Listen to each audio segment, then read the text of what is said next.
नमस्कार, मैं विशाल और आप देख रहे हैं VSS न्यूज। पटना और पूरे बिहार में किस तरह के कड़ाके के ठंड पड़ रहा है उससे आप लोग भी रूबरू होंगे। दिन और रात की अगर हम बात करें तो लगभग 4 डिग्री और 3 डिग्री सेल्सियस जो है पटना का तापमान गिर जा रहा है। अभी आप सोच रहे होंगे कि मैं रोड पर क्या कर रहा हूं, तो पहले इन नंबरों को आप देख लीजिए। पीला नंबर से आप अंदाज़ा लगा लिए होंगे कि ये कमर्शियल गाड़ियां हैं। और कमर्शियल गाड़ी का अगर हम बात करें तो पिछले लॉकडाउन से लेकर अभी तक का जो माहौल है वो आपने देखा होगा। मेन कोरोना वॉरियर्स के रूप में फ्रंट फेस इन्हीं लोगों का था, क्योंकि बहुत सारे लोग जो है वो अपने अपने क्षेत्र से भले ही पटना आए थे, मगर पटना से अपने घर जाने का रास्ता जो है वो बेहद आसान किए थे। यही हमारे जो भाई लोग हैं, ओला उबेर के ये लोग ड्राइवर हैं। अब आप सोच रहे होंगे कि ये लोग अपना गाड़ी छोड़कर, काम छोड़कर यहाँ पर क्यों आए हैं, तो उसकी भी एक अलग कहानी है। कहानी कुछ ऐसी है कि ये लोग काम तो करते हैं, भाई हर कोई काम करता है, मगर बदले में पैसा मिलता है। मगर इन लोगों के साथ क्या हो रहा है, तो धोखेबाजी। अब धोखेबाजी कैसे हो रहा है, तो उसका मामला कुछ यूँ है कि पिछले बार आपने देखा होगा, एक खबर हमने चलाया भी था ओला ड्राइवर लोग का। उनका धरना स्थल दे रहे थे जगदेव पथ में। पहले जगदेव पथ में एक ऑफिस हुआ करता था, मगर उस समय से लेकर अभी तक अगर हम बात करें तो कोई भी कार्यालय नहीं है। यानी कि अगर किसी कस्टमर से इनकी कोई बकझक हो जाती है, जो कि हमेशा कस्टमर से ही होता है, तो इसकी शिकायत ये लोग करे तो करे कहाँ। सबसे बड़ा प्रश्न ये है, अगर मान लीजिए कि पैसों की लेन देन हो, उसकी शिकायत कहाँ करें, तो वो भी शून्य है। मतलब कि काम करो भूल जाओ, पैसा जब भी मांगने का वक्त आ रहा है तब हमेशा इन लोगों के साथ वही हो रहा है। बहुत सारी इंटरेस्टिंग भी बातें हैं, किसी के साथ और भी इससे बड़ा भी घटना हुआ है। पहले हम जो पूरा मामला है, पूरा वाकया है, हम यहाँ के लोगों से जानने का कोशिश करेंगे कि आखिर हुआ क्या है, आप लोग सड़क पे क्यों उतर गए।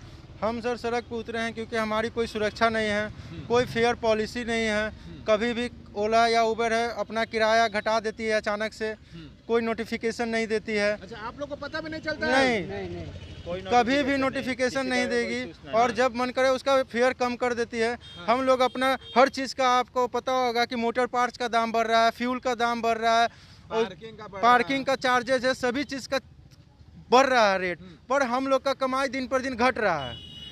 चलिए, तो इससे निजात कैसे पाया जाएगा। कस्टमर केयर में हमारी कोई सुनवाई नहीं होती। अगर आप झूठा कंप्लेन कर देते हैं हमारे खिलाफ, तुरंत एक्शन होता है। मतलब आप लोग पे एक्शन हो जाएगा, कस्टमर करेगा तो, मगर आप लोग करेंगे तो उसका कोई सुनवाई नहीं। नहीं, हम लोग कंप्लेन फिलहाल कस्टमर का करते नहीं हैं, वो तो लेकिन है। कंप्लेन अगर झूठा कर दे कस्टमर तो हम पे बिना पूछे एक्शन होता है। कभी आईडी ब्लॉक कर देते हैं, कभी कुछ है। कितने दिन के लिए आईडी? हमने अपनी गाड़ियां ले रखा है 6-6 लाख रुपए की, 10,000 का EMI दे जाता है हर महीने, और कंपनी की तरफ से हमको कोई सपोर्ट नहीं मिलता है, और फेयर भी बहुत कम कर देते हैं।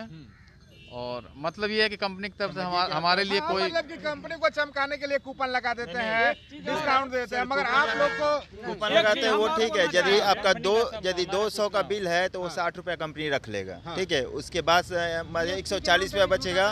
140 में हम लोग गाड़ी का लोन भरना है, गाड़ी का मेंटेनेंस, जो ड्राइवर है उनका मेंटेनेंस करना है। उतना में आदमी कहाँ से करेगा। ऊबर का कमीशन है 30%, ठीक है। फेयर अगर 200 रुपये का बनता है उनका, तो 60 रुपये कमीशन ले लेते हैं टोटल टैक्स के साथ। 30% है ऊबर का, 26% करीब है ओला का कमीशन, ठीक है। तो कितना हमारा तो ज़्यादातर पैसा कमीशन में चला जाता है। भैया का पैसा भी लेके भाग गया कस्टमर। चलिए, हम उन भैया से ही बात करेंगे, मगर आप देख सकते हैं ये वही लोग हैं जो पूरे कोरोना काल में लोगों को जो है एक जगह से दूसरे जगह ले जाने में सबसे अहम भूमिका है। आपकी इस बात को मानते कि नहीं? हम तो मानते हैं, क्योंकि हमने भी कोरोना काल में भी आप लोग से सहायता लिया था कि भैया हमको वहां जाना है।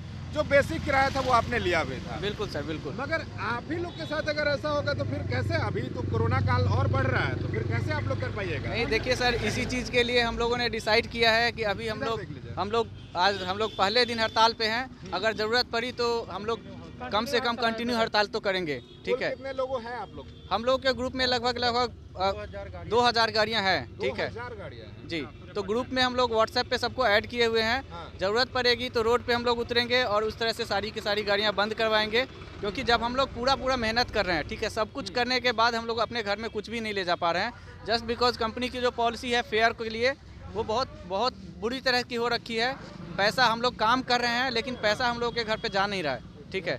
तो इस तरह का कंपनी अगर पटना में, मतलब ड्राइवर का एक तरह से शोषण किया जा रहा है यहाँ पे। सही बात है। अभी आपने एक बात कहा, मैं उसी बात को लेकर आता हूँ। देश के प्रधानमंत्री कहते हैं कि लोग जो है रोजगार करें, प्राइवेटाइजेशन भी हो रहा है, और लोग जो है, नरेंद्र मोदी बोलते हैं कि पकौड़ा बेचना भी एक रोजगार है। चलिए, इस बात पे हम सहमत हैं। पकौड़ा बेचने के लिए भी सामान खरीदा जाता है, सामान अपने पैकेट से लगता है। ये लोग हैं जो उससे थोड़ा सा हट कर अपना एक बिजनेस कर रहे थे। हालांकि मैंने अभी थोड़ा देर पहले ही बोला कि रोजगार की कमी है, मगर ये लोग जो है अपना गाड़ी खरीदते हैं। गाड़ी कहीं ना कहीं खरीदने के बाद इन लोगों के ऊपर एक बोझ आता है EMI का, जो कि मंथली इंटरेस्ट कटता है इन लोगों का, गाड़ी जो लोन पे लेते हैं। ये लोग खरीदे थे अपना गाड़ी, मेरे ख्याल से ओला उबेर के ही लिए, कि भाई हम उसमें काम करेंगे, पैसा आएगा, हम अपना रेट ऑफ इंटरेस्ट जो भी उसमें बनता है वो हम भर देंगे। मगर ऐन वक्त पर अब बताइए कि ऐसा अगर माहौल हो, सारा पैसा अगर उधर ही चला जाए, तो ये लोग काम कैसे कर पाएंगे। यहाँ पे एक हमारे साथ भाई साहब हैं जिनके साथ एक ऐसा घटना घटा है जिसका उम्मीद हम किसी भी ड्राइवर से नहीं करेंगे कि वैसा उन लोगों के साथ घटना है। कहाँ गए वो भाई साहब जिनके साथ? एक चीज और है, हाँ बताइए ना। कि कंपनी के पास जब उसका 30% कमीशन कम पड़ जाता है तो एक अलग से फ्रॉड चार्ज मार देता है। वो कैसा चार्ज है? वो ऐसा चार्ज है कि किसी को पता नहीं है क्या चीज का चार्ज है, या 500,000 रुपया आपके खाते से कट जाता है, ये अलग से फ्रॉड चार्ज काट लिया जाता है।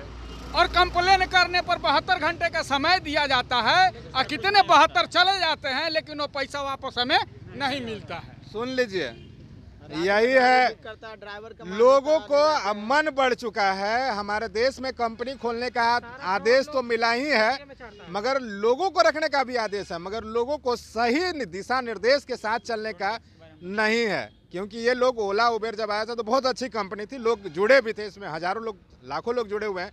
मगर इन लोगों के साथ अगर ऐसा होगा तो इस पे कौन नजर रख रहा है?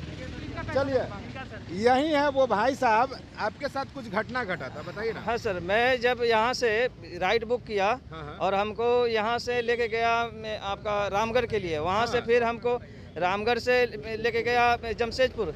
इसके बाद में वहाँ कस्टमर भाग गया, हमने कस्टमर केयर से बात किए, कस्टमर केयर को बोले तो बोला कि आप ऐसा कीजिए से हम OTP देते हैं, आप राइड को स्टॉप कर दीजिए, इसके बाद में जो है आपका जल्द से जल्द हम पैसा, हमारी टीम आपको दे देगी।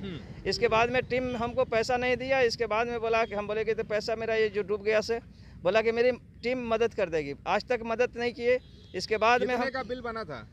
बिल बना था 12,000 का। 12,000 का। हाँ। अच्छा, आप लोग एक बात बताइएगा, मतलब सारे लोगों से हम पूछा जाते हैं कि जो भी बुकिंग होता होगा उसका डिटेल तो कंपनी के पास जाता होगा, सारा डिटेल जाता होगा, तो कंपनी चाहे तो उन लोग से पैसा ले भी सकती है, हम ले सकती है सर। और ये ले भी लेता होगा, आपको जानकारी भी नहीं होता होगा। जैसे क्या होता है सर जी, जैसे हम लोग कस्टमर के लोकेशन पहुंच जाते हैं तो 22 रुपया कंपनी हम लोग को देता है, तो 50 रुपया लेता है, तो उनके पास इथी है तबे ना सर जी लेता है, ना तो कैसे लेगा। चलिए, आप अपने हाथ में कुछ दिखा रहे थे। ये हमारे ड्राइवर भाई हैं, हाँ, इनका नाम है मुन्ना जी। 10-15 दिन पहले पटना जंक्शन रेलवे स्टेशन पे कस्टमर पैसा नहीं दिया, भगजक हुआ किराए के लेके, और कस्टमर उनका हाथ तोड़ के चला गया। इसका FIR हम लोग दिए थे GRP पटना में, वो भी बहुत मुश्किल से सिर्फ कंप्लेन लिखे, FIR नहीं हुआ, और ये अभी तक इनका हाथ टूटा हुआ है, इनका इलाज भी। मेरे ख्याल सारा डिटेल आपके कंपनी के पास होगा, क्योंकि हम लोग भी कोई बुक करते हैं, राइड बुक करते हैं, तो राइड बुक करने से पहले सारा प्रक्रिया जो है, पहले एप्लीकेशन को भरा जाता है कि कहाँ से हम हैं, मोबाइल नंबर क्या है, आधार कार्ड क्या है, उसके बाद भी कोई नहीं होता है। चलिए, तो आप लोग की मुख्य मांगे क्या है, क्योंकि वीडियो काफी लंबा हो रहा है, आप लोग की मुख्य मांगे क्या है? मुख्य मांगे बहुत हैं, वो हम आपको दे देते हैं। आपको आप बताइए ना, मुख्य मांगे क्या है आपकी? मुख्य हमारे कमीशन में बढ़ोतरी हो, फेयर में बढ़ोतरी हो, कमीशन वो 15% लें, ठीक है, और एक ऑफिस खोल दें यहाँ पे, क्योंकि कस्टमर केयर फोन करना व्यर्थ हो जाता है, कोई सुनवाई नहीं होता है। सबसे पहला मांग मेरी सर ऑफिस है, जो हाँ, अगर ओला चलाना है तो ऑफिस खोले, नहीं तो ओला पूरा के लिए यहाँ से बंद कर दे। मेरे सरकार से भी यही मांग हो रही है, सरकार मेरे ऊपर हमको ओला सुरक्षा दे और एयरपोर्ट में हमको पार्किंग दे। हम ड्रॉप करने जाएं और ड्रॉप करके बाहर निकल जाएं और 3 मिनट से ज़्यादा हो आपके ड्रॉप लोकेशन पे पार्किंग के पोर्टिको में, आप मेरे चक्का में लॉक लगा के 500 रुपये जुर्माना ले लेते हैं। तो मुझे सबसे बड़ा बात है कि एयरपोर्ट पे एक स्पेशल मुझे पार्किंग चाहिए कि मैं गाड़ी लगा सकूं, वहाँ से कस्टमर को ड्रॉप करके फिर अपने पार्किंग में आ जाऊं। ये नहीं कि 3 मिनट से लेट हो जाता है तो वो पैसा भी देता है, पैसा भी हम लोग देते हैं और गाड़ी का फाइन भी भरे। ऐसा क्या चाहते हैं? मतलब सबसे बड़ा चीज ये है कि एक होता है कॉल सेंटर। कॉल सेंटर का मतलब हम आपको बता देते हैं कि कॉल सेंटर मतलब होता क्या है। अगर मान लीजिए हमारी कोई कंपनी है, अगर उसकी सुनवाई या हम वहां तक नहीं पहुंच पाते हैं तो पहुंचने का सिर्फ एक जरिया होता है, एक नंबर दिया हुआ रहता है सारे जगह पे। उस नंबर पे आप कांटेक्ट करके जो आपके साथ असुविधा हो रही है उस पर तुरंत कदम उठाया जाता है, एक्शन लिया जाता है।